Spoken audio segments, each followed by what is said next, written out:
Buenos dias, buenos dias, buenos dias. Monday. Good day to all, good day. Peace and blessings be to all. Just coming in like always. Coming in with a short video. Nothing new. Another day, another dollar. You know how it is, guys. Making the donuts. You don't make the donuts, you can't charge for the donuts in order to make money off of the donuts.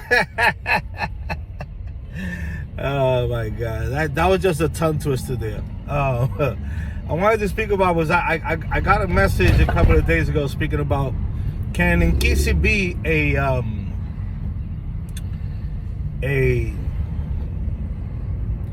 Npaka, or in other words, can I use an Npaka to build an Nkisi? And we have spoken about this in one of my videos a little while back, and also Tata Mantama has spoken about it also in his videos. Some of his lives he have showed pictures also. What is an Nkisi? And there's different parcels that you could use to build an Nkisi. The majority of the parcels that you could use to build an Nkisi, if you look at them, they're usually natural, made out of natural things. You know, we speak about wood that's natural. We speak about the skin of animals, dried out, treated, natural. We talk about stones that have been carved out, natural. You know, there's a lot of natural things that were used and could be used to build an Nkisi. It does not have to be a wooden object only that has a figure. It doesn't even have to have a figure. It does not have to have a figure of a man or of a woman or of a child. It could just be something that you're going to use to implement the medicine, spirituality, and other things, and use that as the Nkisi of whatever type of Nkisi you're trying, or you have the tratados for, to conform. Now, an Npaka. An Npaka is a natural part of a horn. You know that before the Npaka is used or is cut off an animal that's not that's passed away or something, that's a bone inside there, almost the same size as the Npaka. So that bone has to be retrieved from there, and then it leaves you with that parcel void. It has a void because you took the bone out. And Npaka is like your nails. Let's use your nails. You see how your nails are kind of waterproof? You know, they hold to a certain degree. They don't break down that easy. Well, Npaka is a strong material that's natural from an animal. And it doesn't matter which animal you use, you could use the horn to build an Nkisi. Some people prefer a certain type of animal because they believe since they're doing a certain type of treaty, they want a certain type of animal that fits or goes along with the treaty that they are making because of the Nkisi they are building. So, in a nutshell, you could use anything that has a void in it, or that you make a void, meaning you make a hole, you carve out a hole, you drill out a hole, or you build it in a way that it has a place where you could put something in it. But the majority of people that do these type of Nkisis prefer natural elements of the universe, natural things, because things have their purposes. And not only is it because it doesn't break down that fast, sometimes there are treaties that they need to use certain type of elements in order to magnitude or enforce or make that force of nature more stronger, more predominant. So they will use certain types of things. Can you build an Nkisi from an Npaka or use an Npaka to build an Nkisi? Yes, you can. Now, the question you have to ask yourself is, what are the limitations that I have by using that Npaka, no matter what kind of horn you got it from? What limitations do you have with that Npaka? That's the question you will have to ask yourself, because there are limitations. And then it's also debatable.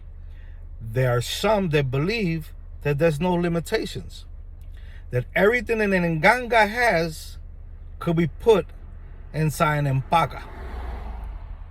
But there are certain ceremonies that you do when you're going to build a prenda or an Nganga that you cannot do with an Npaka.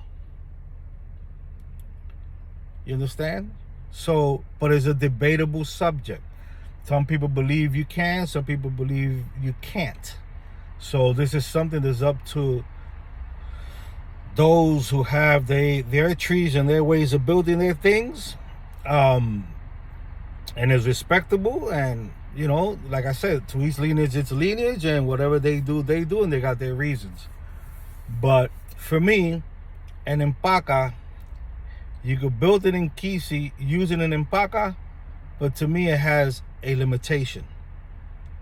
Or let's not say a limitation. Let's say before I use that Npaka, there's other procedures that I will have to do in order to be able to use that Npaka for certain things that I want to use it for. Let's say it like that. It's even debatable if some people could initiate over an Npaka. And it might sound strange to you, but it's a debatable subject. It's a subject that maybe to a lot is not common, because they're used to seeing a certain way, Afro-Cuban tradition that's a certain way that you do things, and they would say that you cannot do that. Then you will say, they'll say, yes, you can. We just have to do certain procedures before we could use that. You understand? Or use something else additional from the Npaka, and so forth and so on. But that's for your elders to dispute, for your elders to speak about, for your elders to give you the knowledge, for your elders, whatever Rama you in, understand things and do things the way they are taught and were taught. So this is the last time I'm going to speak about the Npakas. I think this is the second time I spoke about it, or third, who knows. But yes, you could build an Nkisi from an Npaka. You could build an Nkisi from a carved out piece of wood. You could build an Nkisi from a baton,